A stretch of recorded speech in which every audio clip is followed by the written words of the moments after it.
For me, I don't really know where Nigeria is going with these insecurity challenges.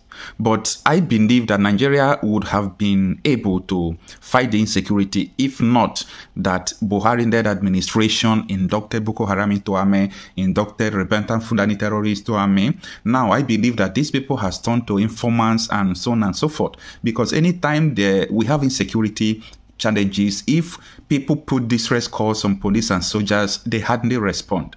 If you have not watched this video that I talked about how Nigerian government put the Boko Haram members into Nigerian army and also the repentant Fulani terrorists into Nigerian army, watch this video now.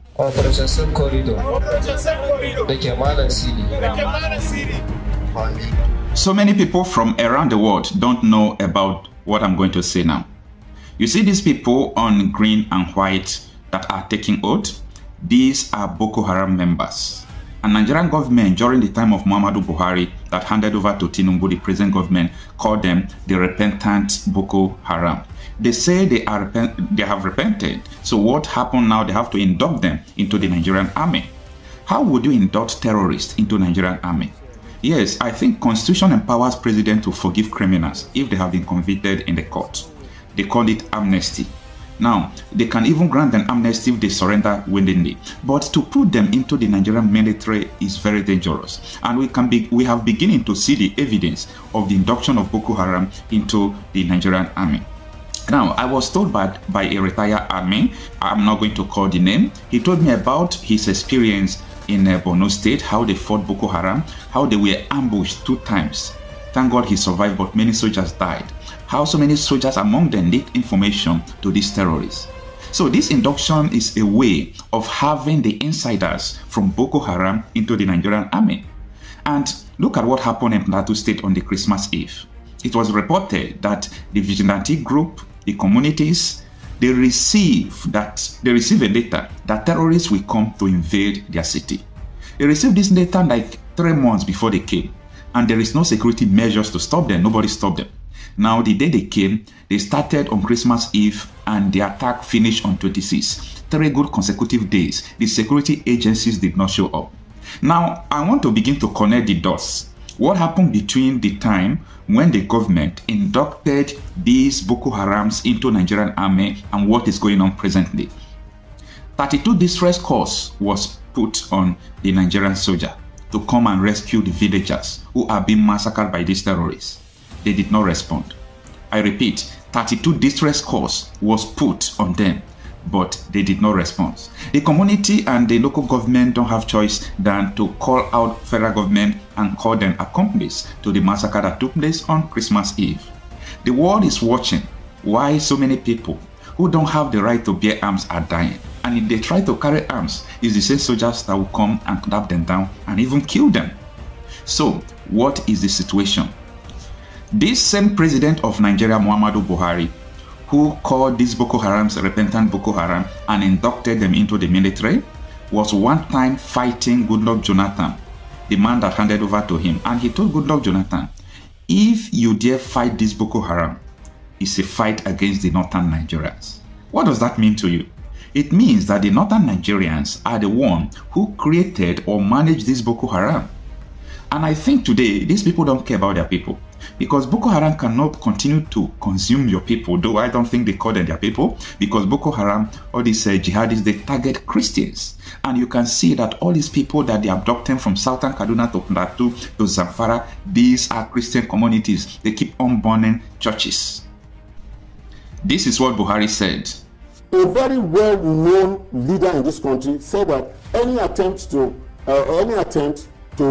attack and fight insurgency is an attack on the north.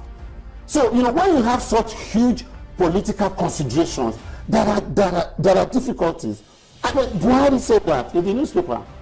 General Buhari said that any attack on Boko Haram is an attack on the north. So what do you do as a government? So you want to attack Boko Haram, at the same time, a leader, a respected person in society, somebody who carries, I mean, the last vote, the last election, over 12 million people voted for him from the north.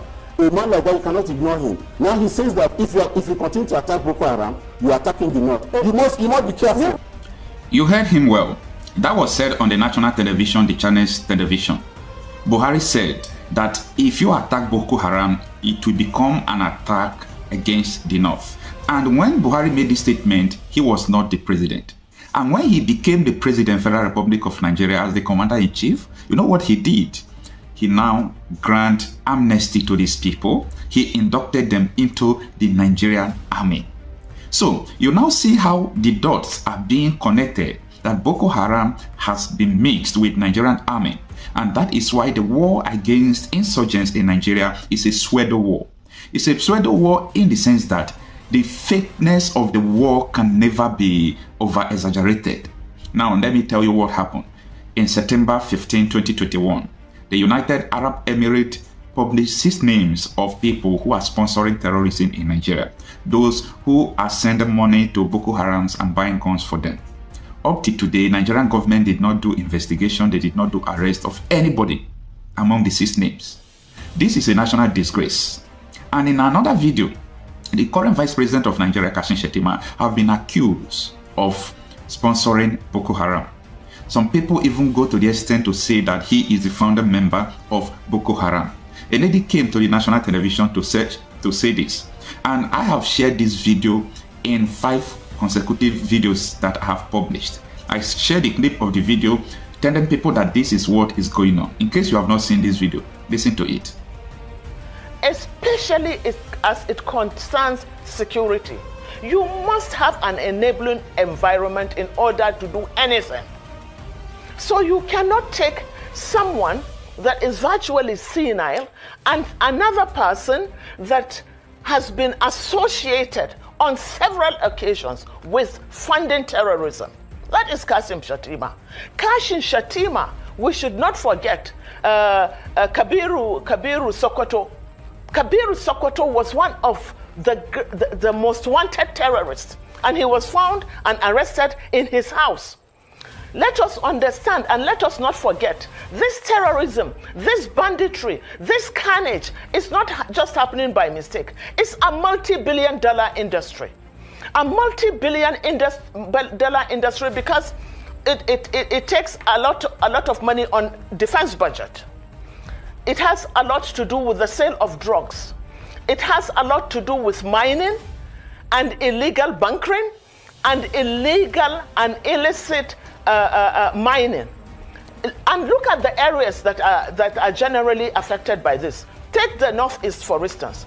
In the Northeast, you have the blue diamond. That is a strategic mineral.